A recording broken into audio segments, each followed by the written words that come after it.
성경 말씀은 마태복음 16장입니다.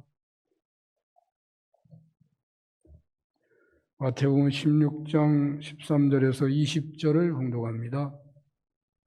마태복음 16장 13절에서 20절. 예수께서 빌립보 가이사라 지방에 이르러 제자들에게 물어 이르시되 사람들이 인자를 누구라 하느냐. 이르되 더러는 세례 요한, 더러는 엘리야, 어떤 이는 예레미야나 선지자 중에 하나라 하나이다. 이르시되 너희는 나를 누구라 하느냐. 시몬 베드로가 대답하여 이르되 주는 그리스도시요 살아계신 하나님의 아들이시니이다. 예수께서 대답하여 이르시되 바요나 시몬아, 네가 복이 있도다. 이를 내게 알게 한 이는 혈육이 아니요 하늘에 계신 내 아버지시니라. 또 내가 네게 이르노니 너는 베드로라. 내가 이 반석 위에 내 교회를 세우리니 음부의 권세가 이기지 못하리라.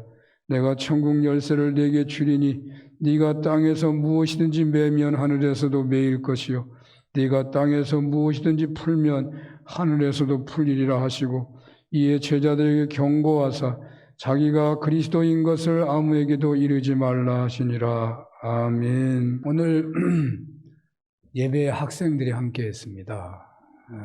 우리 박혜성 목사님 아들 재준이가 코로나에 확진돼서 그 엄마가 같이 있어야 되니까 또 엄마도 확진될 가능성이 많겠죠. 그래서 이청원 목사님은 아직 교회에서 며칠 살았네요. 격리해 주시기 바라고. 우리 젊은이들, 우리 청년들도 예배에 참석하는데 중고등부 아이들, 여러분 한번 칭찬과 격려를 부탁합니다. 박수로 칭찬과 격려를 부탁합니다. 네. 계속 칭찬해 줘야 돼요. 예배 나온 우리 학생들은 얼마나 금덩이같이 소중한지 모릅니다. 네, 저에게는 여러분들이 또 하는 얘기가 돼서 죄송한데, 한 2주간이 형님을 떠나보내는 일로 인해서 한 2주간을 온통 그 일에 사로잡히다시피 하고 말았네요. 제가 목회자여서 상주가 아니지만 반상주인가요? 상주가 되다시피 매여 있게 되었었는데, 자연스럽게 그 마지막 안치식 예배와 또 사무제에 해당하는 첫 성묘 예배를 제가 집례하게 되었었어요. 저는 마지막 설교로 수고하고 무거운 짐진 자들아 다 내게로 오라 하는 말씀을 택했었는데요.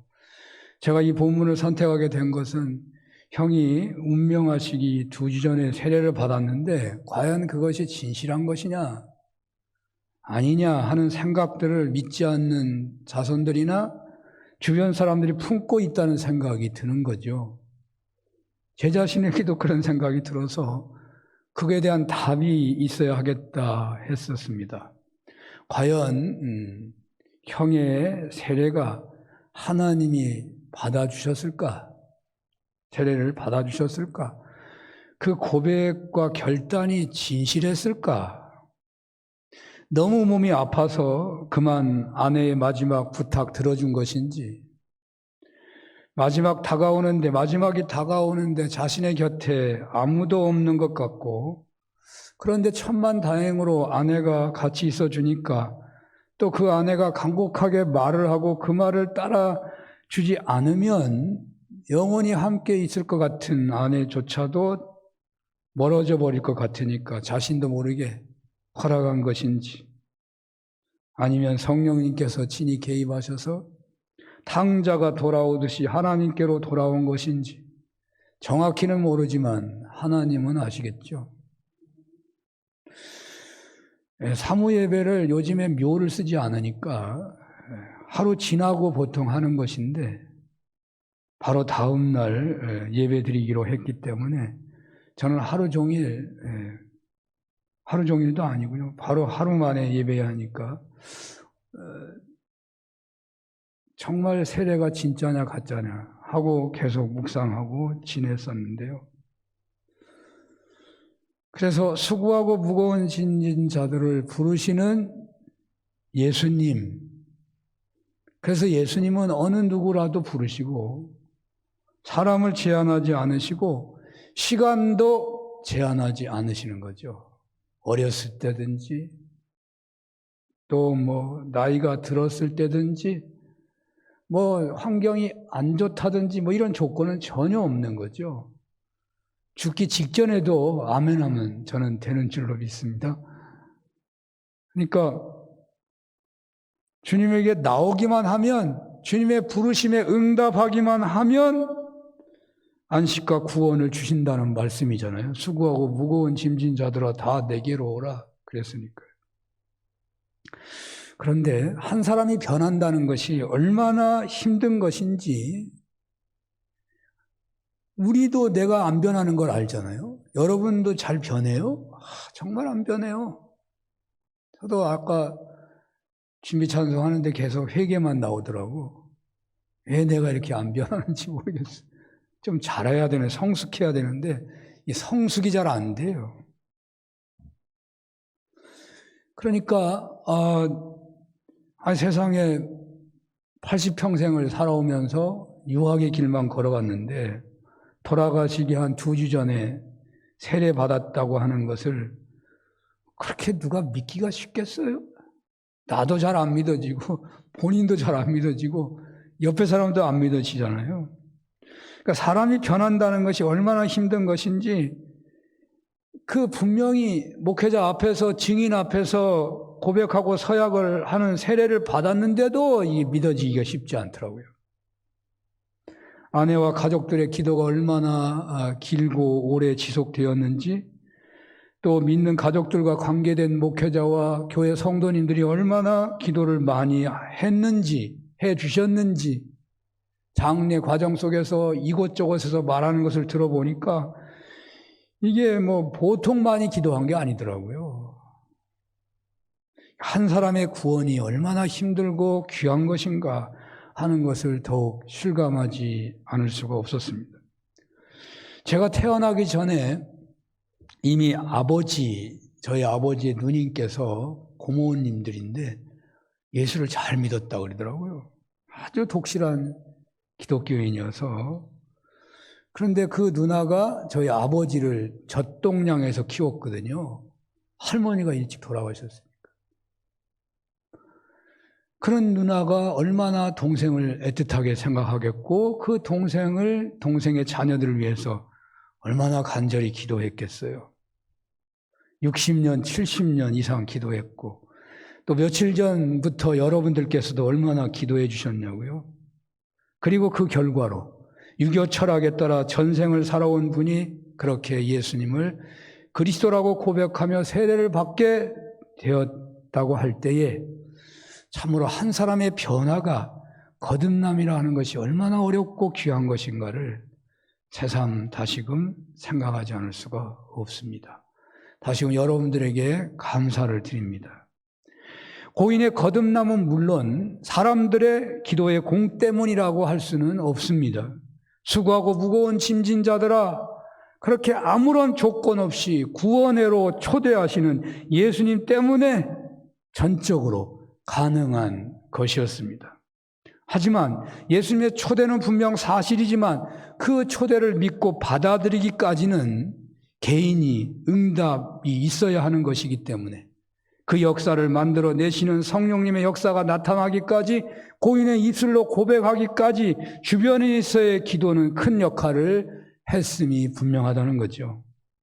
탕자가 돌아올 때 누가복음 15장에 따르면 아버지가 달려가 끌어안고 입 맞추고 제일 좋은 옷을 입히고 손에 가락지를 끼우고 새신을 신기고 살진 송아지를 잡고 큰 잔치를 베풀었습니다. 모두가 즐거워하고 있는 거죠. 한 사람의 변화를 하나님께서는 이렇게나 기뻐하신다고요. 오늘 본문에서 우리는 제자들의 놀라운 가치관의 변화를 접하게 됩니다. 예수님께서 너무나 기뻐하셔가지고 너무너무 좋아하셔서 그만 실수로 말씀하시는 것이 아닌가 해질 정도의 사건이 본문의 내용 같아요. 우리 자녀들이 조금이라도 성숙할 때 부모는 얼마나 기뻐하는지 모르죠. 3년을 따라다녔는데 그저 스승으로 알고 따라다니다가 제자들이 드디어 다른 사람 얘기하다가 베드로가 예수님은 그리스도입니다, 살아계신 하나님의 아들이십니다 라고 하니까 예수님이 너무너무 놀라고 너무너무 기뻐하시는 장면을 오늘 본문에서 보는 것이에요. 바요나 시몬아, 네가 복이 있도다. 내가 내 이름 위에 내 교회를 세우리라. 이 말이요, 성경에 여기밖에 없어요. 이게 이보다 더 축복 있는 말이 아마 세상에 없을 거예요. 네가 복이 있도다. 내가 내 이름 위에 내 교회를 세우리라. 네, 똑같습니다. 여러분들이 예수님을 이 베드로처럼 예수님은 나의 그리스도이십니다 라고 확실하게 고백만 한다면 주님은 막 춤추듯이 기뻐하신다니까요. 그리고 이 말씀으로 똑같이 하셔요. 네가 복이 있도다. 내 이름 위에, 내 고백 위에 내 교회를 세우겠다. 그래서 그 말도 있잖아요. 주 예수를 믿으라 그리하면 너와 내 집이 구원을 얻으리라. 왜? 그 사람에 의해서 교회가 세워지니까 주변 사람이 다 예수 믿는 거예요. 예수 믿는 사람이 몰려든다고 말이죠. 그리고 그걸로 끝나는 게 아니라 네게 천국 열쇠를 주리라. 어마어마한 말씀이 쏟아지고 있어요. 복음서에 여기밖에 안 나와요. 없어요. 아니 신약성서에 이런 말 봐, 여기밖에 없어요. 다른 것으로 표현되어 있지만 에베소서에서는 예수님이 만물 위에 교회의 머리가 되시고 만물을 풍성케 하시고 모든 권세와 정사 모든 이름 위에 뛰어나게 하시고, 그건 이제 사도 바울이 예수님에 대해서 얘기하는 거죠. 창세기 22장에 아브라함이요 이삭을 바치는 얘기가 나옵니다. 이거 모르는 사람이 거의 없죠? 아니 아브라함이 그 순종하니까 하나님이 놀래가지고 아브라함아 아브라함아 부르면서 특별하게 축복하는 얘기가 나와요. 한번 볼까요? 22장 16절에서 18절입니다. 이르시되 여호와께서 이르시기를 내가 나를 가리켜 맹세하노니 네가 이같이 행하여 내 아들 내 독자도 아끼지 아니하였은즉 내가 네게 큰 복을 주고 내 씨가 크게 번성하여 하늘의 별과 같고 바닷가의 모래와 같게 하리니 내 씨가 그 대적의 성문을 차지하리라.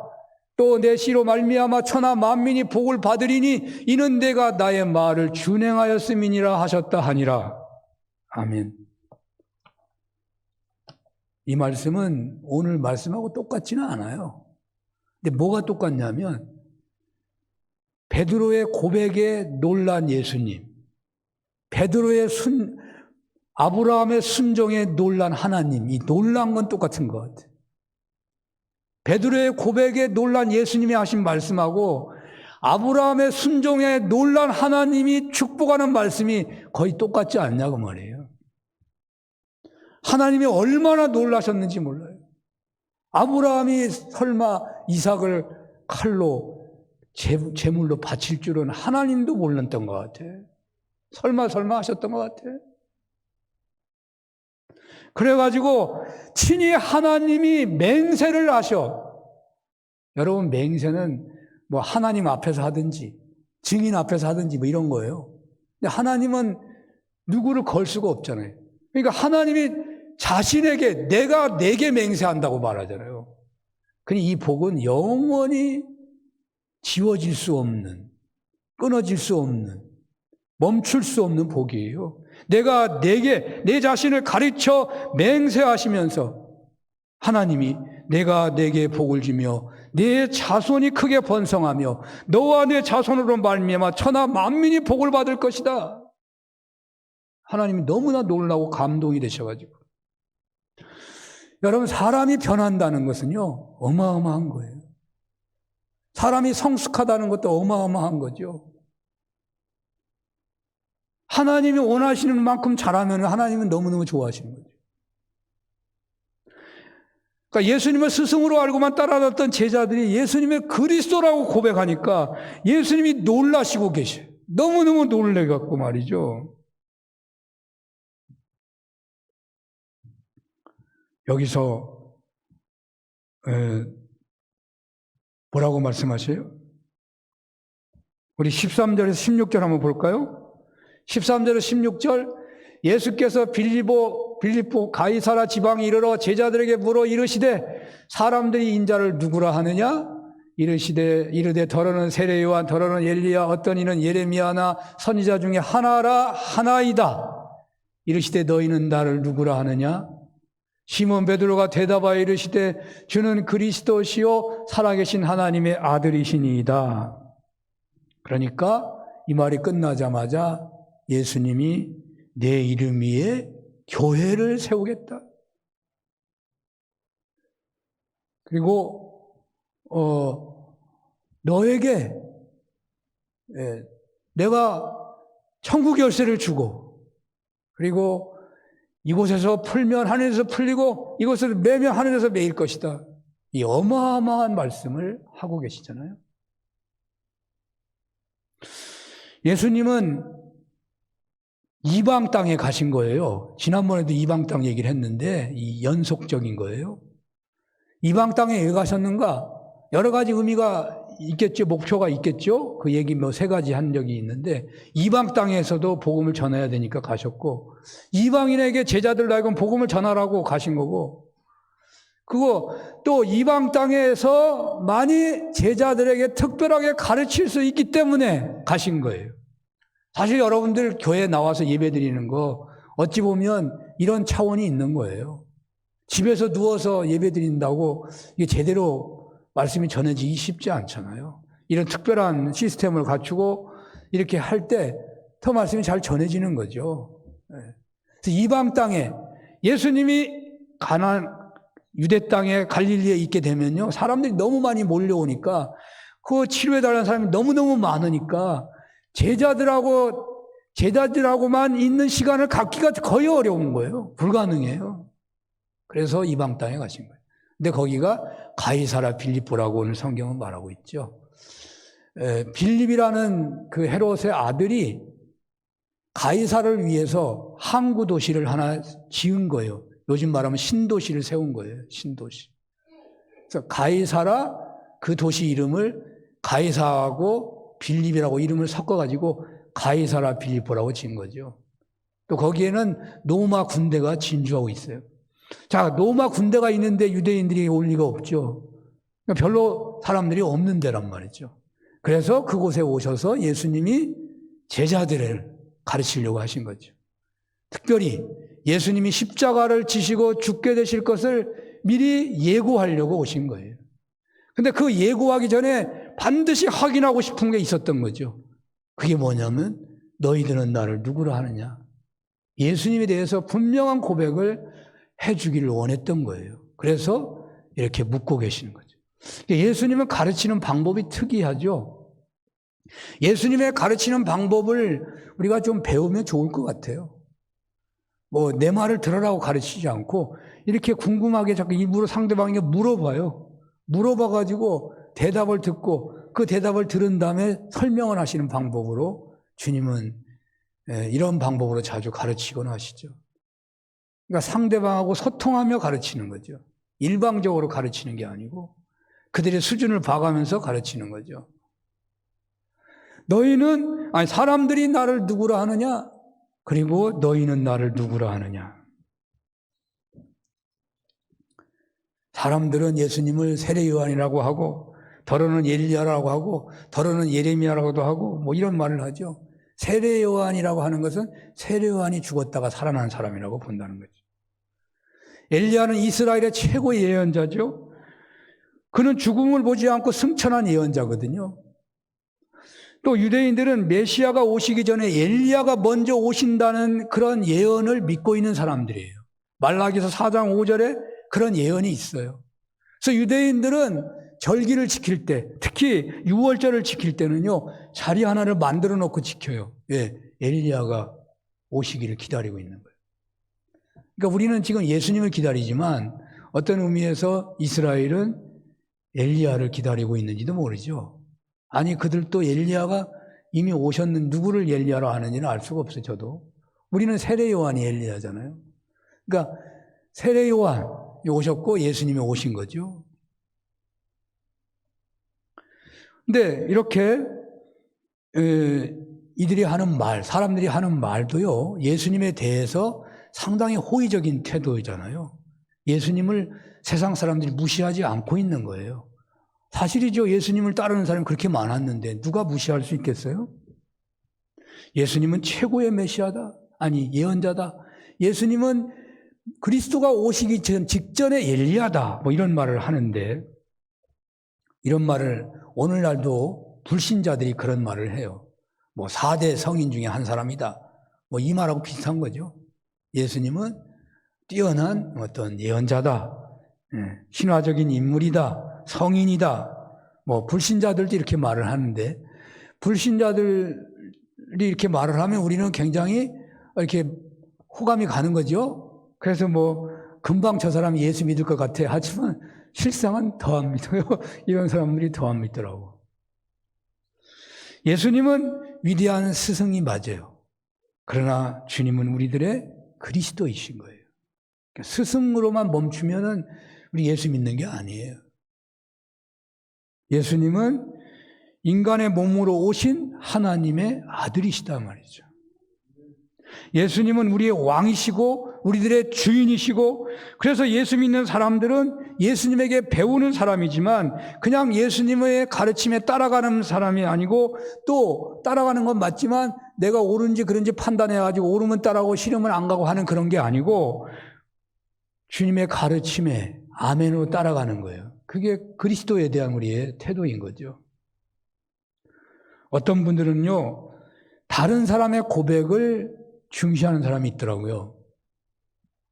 예수님은 지금 너희는, 그러니까 사람들이 나를 누구라 하느냐, 이 사람들의 말이 중요한 게 아니고 너희는 나를 누구라 하느냐가 중요한데, 자기와 가까운 사람의 그러한 고백을 중시하는 그런 경향이 있어요. 우리가 예수를 믿게 된 것이 사실은 가장 가까운 분의 전도 때문에 믿는 경우가 많기 때문에 그럴 수도 있겠죠. 그래서 우리 학생들은 우리 어머니가 잘 믿으니까, 우리 아버지가 잘 믿으니까 나는 그냥 예수 믿는 사람이야, 뭐 이렇게 생각한다든지, 어떤 분은 자기 부인이 정말 신앙생활을 잘하니까 그냥 자기는 전혀 뭐 예배도 잘 안 드리고 봉사도 잘 안 하는데 그냥 편안하게 신앙생활하는 분, 그런 분도 있는 것 같더라고요. 근데 우리가 남의 얘기하는 것 같지만 보니까 저도 그런 것 같더라고. 제 아내가 막 기도 많이 하고 교회에 막 기도를 많이 하면요, 제가 그냥 편안해져요. 맞는 말이지만 더 중요한 것은 주님은 우리 개인의 고백을 중시해요. 우리 자신과의 관계를 중시하고 계세요. 주님은 이 시간에 각자 자신의 고백, 여러분 각자의 고백을 들으시기를 원하신다고요. 주님은 남의 이야기를 전하듯이 말하는 것을 듣고자 하지 않으셔요.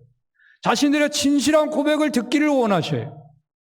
여러분, 진심으로 예수님이 여러분들의 그리스도가 되십니까? 코로나 팬데믹과 우크라이나 러시아 전쟁으로 인해 가지고 지금 세상이 너무너무 위태로워지고 있는데, 이러한 현실에서도 오직 예수님만이 그리스도라고 고백할 수 있겠습니까? 오직 그리스도만이 이 모든 위기를 해결해 주실 것이라고 믿는 그런 마음으로 예수님이 그리스도라고 고백할 수 있겠습니까? 주님은 여러분들에게 이런 고백을 듣기를 원하신다는 거예요. 예수님, 당신은 제가 믿음을 고백할 때부터 지금까지 내 삶의 주인이셨습니다. 예수님, 당신은 세계나 국가나 사업이나 직장이나 가정이나 매사 모든 이것을 친히 경륜하시고 섭리하시는 살아계신 분이시고 왕이십니다. 예수님 당신은 금년 한 해 동안도 수많은 굴곡이 있었지만 날마다 때마다 희노애락의 파도가 넘실대고 있었어도 여전히 우리의 주인이시고 왕이십니다. 그러므로 왕이신 주님만을 먼저 구하며 살겠습니다. 주인이신 주님의 기쁨이 되는 일에 전념하겠습니다. 세상 삶이 중심이 아니라 예수님이 내 삶의 중심이 되도록 하겠습니다. 이 사람 저 사람 얘기 들으며 토론 중심으로 살지 않고 그리스도 대신 주님께 기도드리는 것을 중심으로 살겠습니다. 전문가 의견도 존중하지만 하나님 말씀이 있기에 더욱 힘쓰며 말씀 중심으로 살겠습니다. 이렇게 살아서 메시아이시고 전능하시고 살아계신 주님의 인도하심을 받으시는 여러분들 다 되시기를 축원합니다. 오늘 본문에서 두 번째로 생각하게 되는 것은 예수님께서 교회에 대해서 가르치시기를 원하신다는 거예요. 주님은 그리스도십니다 라고 고백을 했는데 주님이 그 고백 아래 가장 먼저 가장 귀중하게 하고 싶었던 말씀이 뭐였냐면 교회라는 거예요. 교회. 왜 그러겠습니까? 예수님이 너희는 나를 누구라고 물으신 그 이유가 뭐였냐면 예수님이 그 십자가를 지시게 된다는 사실을 제자들에게 말하려고 하는 순간에 이걸 물어본 거예요. 십자가를 지시기 직전에 지금 제자들에게 너희는 나를 누구라 하느냐고 묻고 계신 거예요. 여러분, 예수님이 십자가 지시고 부활하시고 승천하시면 이제 예수님의 일은 누가 해요? 제자들이 해야죠. 근데 제자들이 죽으면 누가 해요? 그 제자들이 해야죠. 그러면 그 제자들이 모이는 것이 뭐겠어요? 그게 교회다 그 말이죠. 교회. 예수님의 일은 누가 하느냐? 교회가 해야 되니까. 그러니까 예수님이 떠나시게 되기 직전에 십자가를 지신다 하는 것을 예고하기 직전에 교회에 대해서 얘기하실 수밖에 없는 거죠. 오늘 본문에서 주님은 베드로의 고백을 들으시고 바로 그 고백 위에 교회를 세우마라고 말씀하시죠. 교회를 세우겠다. 그리고 세상의 음부의 권세가 이기지 못하고 그 교회에 천국의 열쇠를 주어서 땅에서 무엇이든지 매면 하늘에서 매일 것이고 땅에서 무엇이든지 풀면 하늘에서도 풀릴 것이다. 그렇게 말씀하시죠. 이게 뭘 말하는 걸까요? 에베소서 2장에는 만물 위에 교회를 두셨다고 그랬어요. 그리고 그 교회가 세상 만물 속에 모든 만물을 풍성하게 하는 거라고 말하고 있어요. 그러니까요, 이 세상의 모든 하나님의 경륜과 섭리는 교회를 통해서 하신다. 하나님께서는 이 세상의 복을, 이 세상의 역사를 주장하실 때 교회를 통해서 하신다라는 약속이에요. 그래서 교회가 이렇게 해 주십시오 하면 하늘에서 그렇게 하신다는 거예요. 교회가 이것은 좀 없애주세요. 그럼 하나님이 하늘에서 없애준다는 거예요. 그러니까 교회가 세상의 하늘의 축복의 통로지만 동시에 교회는요, 이 세상의 모든 일에 최고의 책임이 있다고 알아야 돼요. 교회가 권세가 있다는 말은요, 교회가 책임이 있다는 말이에요. 언제나 똑같을 수는 없지만요, 이 세상이 악하고 추해지고 더러워지고 그런 것에 대한 최고의 책임이 어디 있냐? 교회에 있단 말이에요. 교회에 있단 말이에요. 그러니까 언제나 똑같은 건 아니에요. 그러나 대부분의 경우가 그런 거예요. 지금 오늘날 살기 어려운 현실이 책임이 어디에 제일 있느냐? 교회에 있다고 말이에요. 교회에서 매면 하늘에서 매일 것이고 교회에서 풀면 하늘에서 풀린다는 거예요. 천국의 열쇠를 베드로에게 주었다는 것은 또 어떤 의미일까요? 사도권을 강조할 때 이 말을 쓰거든요. 왜냐하면 교회는 사도가 있는 곳에 교회가 있기 때문에 그래요. 사도권이 인정된 사람만이 성찬식을 할 수 있고요. 사도권이 인정된 사람만이 하나님 말씀을 선포하는 거고요. 세례도 사도권이 인정된 사람이 하는 거거든요. 이것이 사도권의 중요점을 말하고 있는 것이죠. 오늘날은 좀 많이 변하고 있어요. 성령 중심의 교회, 오순절 계통의 교회는 전도한 사람이 그냥 세례를 베풀더라고요. 사실 제자들이 다 세례를 베푸는 거니까. 그러나 옛날에 우리나라에 사도권을 인정할 만한 사람이 없을 때는요, 세례 받으려고 중국에 가기도 했어요. 외국으로 가는 거예요. 또 외국에서 그 사람이 와야 세례가 됐던 거예요. 오늘날 많이 교회론이나 이 부분이 좀 흐릿해진 면도 있긴 하죠. 자, 그러나 이 베드로가 열쇠를 받았다는 말은 교회가 받았다는 말도 되거든요. 개인만 말하고 있는 게 아니에요. 교회 공동체에 천국의 열쇠가 주어졌다는 것을 말하고 있습니다. 교회는 사람만 모이면 되는 게 아니에요. 교회에 다니기만 하면 성도가 되는 것도 아니고요. 오늘 성경은 주는 그리스도시요 살아계신 하나님의 아들이라고 고백하는 사람이 모인 곳이 교회라고 말이에요. 그 교회에서 많이 매면 하늘에서 매이고 풀면 하늘에서 풀린다고 말이에요. 예, 오늘날 교회가 세상에서 빛과 소금 되는 측면에서 능력을 상실하는 것처럼 보이는 것일까요? 왜 오늘날 신앙인에게서 그런 능력이 잘 드러나지 않는 것일까요? 환난이나 죽음조차도 두려워하지 않는 능력, 어떤 시험이나 핍박을 받는다 할지라도 그 믿음을 지키는 그런 능력, 어떤 유혹 앞에서도 흔들리지 않은 그런 신앙의 능력, 약한 자, 소외된 자, 불쌍한 사람 무시하는 것이 아니라 그들을 진정 긍휼히 여기고 섬길 수 있는 능력을 오늘날 신앙인에게서 찾을 수 있습니까? 우리가 세상 사람들 술 먹고 그냥 싸워도 풀어버리는데 믿는 사람은 이렇게 잘 풀지를 못하는지 모르겠어요. 그래서 우리 믿는 사람인데도요, 얼굴을 잘 안 보는 사람이 있어. 그런 사람이 교회 안에 있는지 모르겠어요. 그런 신앙인들이 많아지는 시대. 왜? 큰 교회가 잘 되는 시대는 그런 거예요. 큰 교회는 다른 사람을 안 보고 신앙생활을 해. 성도의 교제가 없는 신앙생활을 해. 여러분, 사도신경 그래서 안 해요, 그런 교회는. 사도신경 안에는 교회 꽤 있어요. 성도의 교제가 없는 거, 그런 교회. 우리나라가 옛날보다 좀 낮았는지 OECD 회원국 중에 이혼율이 9위더라고. 근데 아시아에서는 1등이더라고요. 왜 그래요? 용서의 능력, 순종의 능력, 융통성의 능력, 인내의 능력, 남을 배려하는 능력.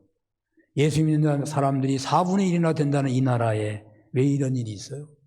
신앙인들이 이런 능력이 없다는 거 아니겠어요? 천국의 열쇠를 품고 있는 공동체가 어찌 세상에서 이렇게 초라한 것입니까? 오늘날 교회가 예수님은 그리스도시요 살아계신 하나님의 아들이심을 믿는 공동체가 되지 못하기 때문이 아닌가 해집니다. 주님은 오늘 사는교회에 그런 공동체를 세우라고, 그런 공동체로 자라가라고 이 말씀을 하시는 거 아니겠습니까? 사는교회가 처음에 세워질 때는 분명히 주님은 그리스도이십니다, 살아계신 하나님의 아들이십니다, 그런 믿음 고백 위에 세워졌다고요. 우리는 다시금 이 고백과 믿음을 회복해야 할 것입니다. 사랑하는 여러분, 우리 교회가 과연 여러분들에게 천국의 열쇠가 되고 있습니까? 사는교회 공동체는 천국의 열쇠를 품고 있는 그런 교회인 것입니까? 이 교회에서 풀면 하늘에서 풀리고 이 교회에서 매면 하늘에서 매이는 그런 교회입니까? 그런 역사가 나타나는 교회, 그런 체험들을 하는 신앙인들이 있는 교회입니까? 우리 한 사람 한 사람이 예수님만을 그리스도라고 고백하고 그에 합당하게 살아가게만 하면 된다는 거예요. 성령님 임재하시는 은혜 안에서 말씀에 순종하는 공동체를 세워가는 것입니다. 성령님 임재하시기를 간절히 사모하면서 그 은혜를 사모하기 때문에 애통하는 심령으로 기도하고 성령 충만을 사모하며 부르짖어 기도하며 살고 늘 예배로 모이기를 힘쓰며 예배로 하나님을 기뻐하며 베풀어 주시는 말씀에 순종하며 살기를 소원하고 그렇게 살아가는 것이죠. 이런 은혜가 있으시기를 축원합니다. 예수님이 진정 여러분들의 그리스도가 되셨다면 그는 예수님 따라서 살고 싶어 할 것입니다. 그러니까 내가 예수님이 그리스도가 아닌가 그리스도인가 한번 이렇게 시험해 보세요. 나는 예수님을 따라가고 싶어 하는지, 내 감정에 따라가고 싶어 하는지. 네. 누가 나한테 해롭게 하면요, 내가 막 화가 나잖아요. 그냥 바로 화가 나요. 네. 그 순간에 예수님이 나의 그리스도라면 오리를 가자 하면 십리를 가라는데 그 생각이 나느냐 말이죠. 예수님이 그리스도가 되셨다면 그 사람은 예수님을 따라서 살고 싶은 것입니다. 그래서 그 사람에게는요, 주님이 주신 평안이 찾아오게 돼 있어요. 자유가 오게 돼 있어요. 그 사람에게서는요, 침체가 없어요. 역동성이 있는 거예요. 주님 모습처럼 역동성이 있어요, 삶에. 산업교회 공동체가 예수님을 그리스도라고 고백하는 분들의 공동체가 된다면 산업교회는 천국의 열쇠를 받은 것입니다. 산업교회는 성도들의 소망이 됩니다. 모이고 싶은 천국입니다. 모든 세상의 문제에 대한 답을 받을 수 있는 공동체입니다. 악한 세상에서도 능력 있게 살게 해주시는 은혜의 전당입니다. 이런 은혜가 있으시기를 축원합니다. 기도하겠습니다. 하나님 아버지, 베드로의 고백과 베드로가 받은 축복을 사모합니다. 저희들에게 그 은혜를 주시옵소서. 예수님 이름으로 기도합니다. 아멘.